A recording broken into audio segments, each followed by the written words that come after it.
Assalamualaikum warahmatullahi wabarakatuh. Ketemu kembali bersama saya di channel ini, channel yang membahas seputar dunia pertanian dan perkebunan. Jadi seperti biasa, pada kesempatan kali ini saya akan mengajak kalian untuk melihat salah satu jenis tanaman budidaya yang menghasilkan minyak atsiri. Jadi tanaman ini biasa kita kenal dengan tanaman nilam. Seperti apa tanaman ini? Tetap saksikan di channel ini.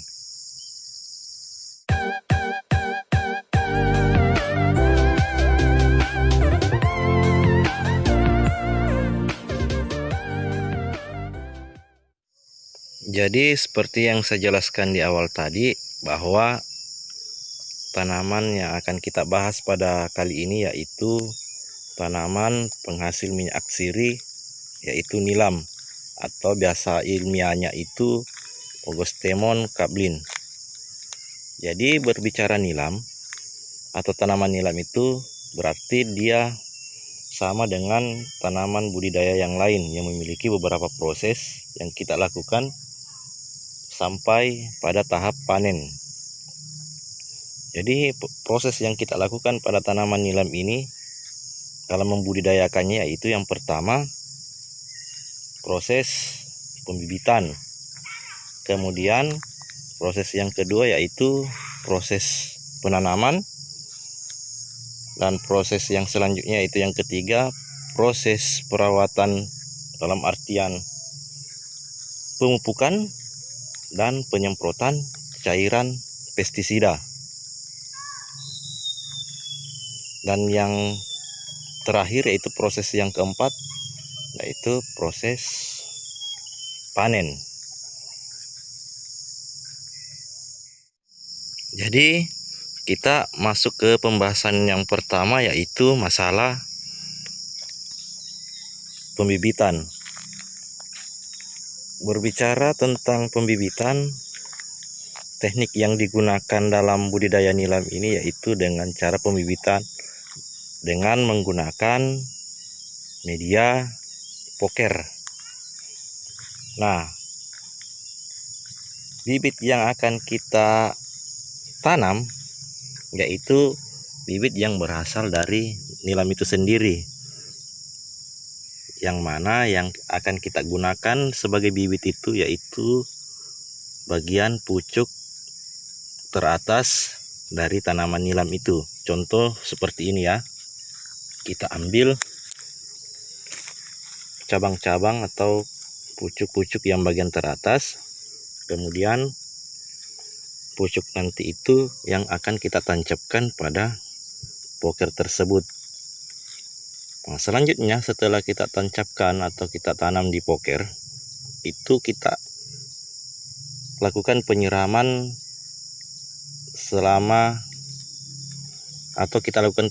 setiap hari selama 14 hari. Karena di umur 14 hari itu tanaman atau bibit nilam ini itu akan mengeluarkan akar yang sudah begitu banyak sehingga sudah sangat siap untuk ditanam di tanah terbuka. Karena kalau dia sudah memiliki akar yang banyak dan kemudian kita pindahkan, itu akan mampu untuk menahan panasnya terik matahari sehingga dia tidak mudah layu. Nah, selanjutnya kita di tahap yang kedua yaitu tahap menanam atau penanaman. Yang perlu kita ketahui di sini dalam menanam tanaman nilam itu adalah ukuran yang kita gunakan. Jadi untuk tanah yang subur itu ukuran yang biasa digunakan adalah 1 kali 1 meter. Dan untuk tanah yang kandungan tanah liatnya lebih besar atau banyak, itu bisa kita gunakan ukuran 100 cm kali 50 cm. Tetapi ukuran yang kita gunakan itu sebenarnya sifatnya relatif. Itu tergantung dari kondisi tanah yang kita miliki. Bisa saja ukuran yang kita gunakan berbeda dari yang ukuran saya sebutkan yang 2 tadi itu. Itu tergantung kembali dari kondisi tanah yang kita miliki. Selanjutnya kita masuk di proses atau tahap yang ketiga, yaitu proses perawatan. Yang mana perawatan yang kita lakukan ini adalah perawatan dengan melakukan proses pemupukan dan penyemprotan cairan pestisida. Jadi yang pertama itu kita masuk di pemupukan. Dalam tanaman budidaya nilam, pupuk yang kita gunakan itu ada 3. Bisa kita menggunakan organik, bisa kita menggunakan pupuk kimia, baik itu yang tabur ataupun yang cair. Biasanya kalau nilam itu yang kita gunakan pada proses pemupukan awal itu ya kita menggunakan pupuk tabur. Biasanya kita gunakan dengan cara mencampur organik dan kimia. Contoh seperti urea atau NPK. Selanjutnya ketika sudah melakukan beberapa proses kali pemupukan, itu bisa kita ganti kembali dengan menggunakan pupuk-pupuk cair yang tetap mengandung NPK. Itu tergantung dari kalian saja mau menggunakan yang mana yang jelas. Tanaman nilam ini itu sangat tergantung juga dengan yang namanya proses pemupukan. Nah, selanjutnya tadi penyemprotan pestisida. Penyemprotan pestisida di sini sangat penting karena mengingat tanaman budidaya nilam ini itu sangat rentan dengan yang namanya penyakit dan serangan hama. Kita bisa lihat bahwa tanaman nilam ini juga memiliki yang namanya penyakit. Biasanya penyakit yang muncul itu ada di bagian batang dan daun. Makanya penyemprotan fungisida dan insektisida pada tanaman nilam ini itu sangat penting. Karena itu tadi rentan terhadap penyakit dan sangat rawan untuk diserang hama. Nah, selanjutnya kita masuk ke proses panen. Jadi berbicara panen itu tentu kita berbicara waktu. Untuk panen pada tanaman nilam itu biasanya dilakukan pada saat usia 6 bulan. Jadi 6 bulan teman-teman. Tetapi tergantung juga dari kondisi seperti apa nilam itu.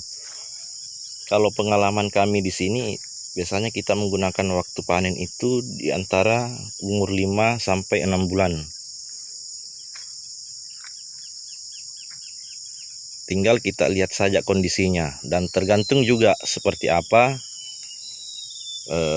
panennya nanti ini. Apakah teman-teman mau menjualnya sebagai bahan baku atau mau menyulingnya sendiri. Seumpama contoh ya, teman-teman memanen nilam itu untuk dijual sebagai bahan baku ya sebaiknya di umur-umur 6 bulan. Tetapi kalau kalian mau menyulingnya sendiri menjadi atau mengolahnya menjadi minyak atsiri sendiri, itu kalian bisa memanen di usia 5 bulan. Kenapa demikian? Karena sebenarnya nilam itu ketika dia berumur muda itu sangat banyak mengandung minyak. Jadi otomatis produksi minyak yang dihasilkan ketika kita suling pada umur 5 bulan dipanen itu maksimal. Beda dengan nilam yang berumur 6 bulan ke atas, biasa kandungan minyak yang dihasilkan atau diproduksi itu sudah tidak terlalu maksimal. Jadi kembali lagi dari kalian mau menjualnya sebagai bahan baku atau menyulingnya sendiri. Nah, proses panen yang ada pada tanaman nilam ini kita bisa melakukan dua cara. Cara yang pertama dengan ini ya, dengan langsung mencabut nilam tersebut, atau cara yang kedua bisa melakukan pemangkasan pada nilam itu dengan cara meninggalkan beberapa pucuk saja untuk kembali nanti mengeluarkan pucuk-pucuk baru. Itu tergantung dari kalian mau pakai teknik yang mana. Jadi mungkin sampai di sini video saya tentang tanaman nilam ini. Jika kalian